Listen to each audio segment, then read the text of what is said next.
അക്ഷരപ്പൂട്ടുകൾ ആദ്യം തുറന്നു തന്നു. കുഞ്ഞിക്കാലടിയോരടി തെറ്റുമ്പോൾ കൈതന്നു കൂടെ വന്നു. ജീവിത പാതകളിൽ ഇനി എന്നിനി കാണും നാം. മറ്റൊരു ജന്മം കൂടെ ജനിക്കാൻ പുണ്യം പുലർന്നിടുമോ, പുണ്യം പുലർന്നിടുമോ?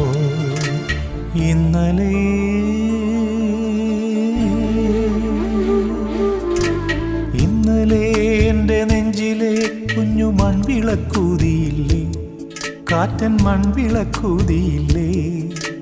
കൂരിരുൾ കാവിൻ്റെ മുറ്റത്തെ മുല്ല പോലൊറ്റയ്ക്കു നിന്നില്ലേ, ഞാനിന്നൊറ്റയ്ക്കു നിന്നില്ലേ, ഒറ്റയ്ക്കു നിന്നില്ലേ, ഞാനിന്നൊറ്റയ്ക്കു നിന്നില്ലേ, ഒറ്റയ്ക്കു നിന്നില്ലേ.